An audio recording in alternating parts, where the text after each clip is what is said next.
अपनी पराशक्ति और पार्षदों से घिरे हुए शयन कर रहे थे। उसी समय ब्रह्मवेत्ताओं में श्रेष्ठ ब्रह्मा जी वहाँ आए तथा विष्णु से बातचीत करने लगे और वाद विवाद करने लगे। वाद विवाद इतना बढ़ गया कि उसने भयंकर युद्ध का रूप धारण कर लिया। उस भयंकर युद्ध को देखकर सभी देवतागण बहुत भयभीत हो गए। भगवान शंकर के पास कैलाश पहुँचे और उन्हें इस बारे में बताया कि हे शिव भगवान, देखिए वहाँ पर ब्रह्मा जी और विष्णु के बीच बहुत भयंकर युद्ध हो रहा है। निराकार भगवान शंकर इस भयंकर युद्ध को देखकर उसको रोकने का प्रयास करने लगे।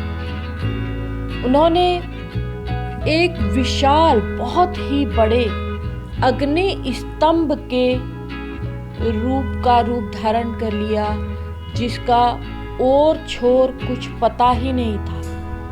वो अग्नि स्तंभ इतना बड़ा था कि ब्रह्मा और विष्णु दोनों ही आश्चर्यचकित रह गए। उनका युद्ध ब्रह्मा और विष्णु दोनों इसकी ऊंचाई का और जड़ की सीमा से एकदम हतप्रत रह गए और इसकी जड़ की खोज में विष्णु भगवान शूकर का रूप धारण करके नीचे की ओर चले और ब्रह्मा जी हंस का रूप धारण करके उसका अंत खोजने के लिए ऊपर की ओर चल पड़े। पाताल लोक को खोदकर बहुत दूर तक जाने पर भी विष्णु जी उस अग्नि स्तंभ का आधार नहीं मिला। वे थक हार कर रणभूमि में वापस आ गए और दूसरी ओर ब्रह्मा जी ने आकाश मार्ग से होते हुए मार्ग में एक अद्भुत केतकी केवड़े के पुष्प को गिरते हुए देखा। उस केतकी पुष्प ने ब्रह्मा जी से कहा, इस स्तंभ या खंबे आदि का कुछ पता ही नहीं है, कहाँ ओर है कहाँ छोर है, आप इसे देखने की आशा छोड़ दें।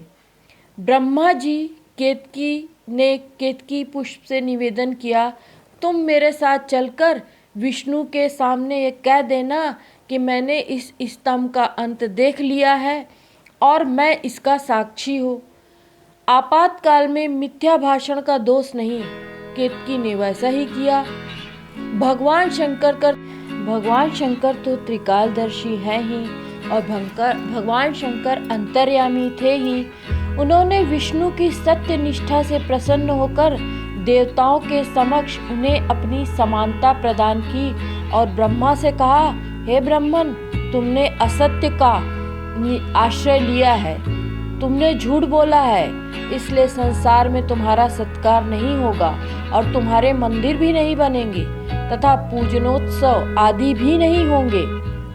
भगवान शिव ने झूठी गवाही देने वाले कपटी केतकी या केवड़े के पुष्प से कहा, तुम दुष्ट हो, मेरी पूजा में उपस्थित तुम्हारा फूल मुझे जरा भी प्रिय नहीं होगा। उसके बाद भगवान शंकर ब्रह्मा विष्णु तथा केतकी पुष्प पर अनुग्रह करके सभी देवताओं से स्तुत होकर सभा में सुशोभित हुए। कार से भगवान शंकर ज्योतिर्लिंग के रूप में प्रकट हुए। हर हर महादेव। जो दूसरों का नुकसान करता है या अपकार करना चाहता है, निश्चय ही पहले उसी का अपकार हो जाता है। ऐसा समझकर कोई भी व्यक्ति किसी दूसरे का अपकार न करे। अगर आप धनवान हैं तो अपने धन के 3 भाग करें। एक भाग धर्म के लिए, दूसरा भाग वृद्धि के लिए और तीसरा भाग अपने उपयोग के लिए। नित्य नैमित्य काम्य ये तीनों प्रकार के कर्म धर्मार्थ रखे हुए हैं, धन से ही करें। दूसरों को कष्ट देने वाला काम कभी नहीं करना चाहिए। इससे दूसरों में द्वेष उत्पन्न होता है और ये द्वेष अपने ही लिए होता है। धर्म पूर्वक जो धन प्राप्त होता है, जो भोग प्राप्त होता है, उससे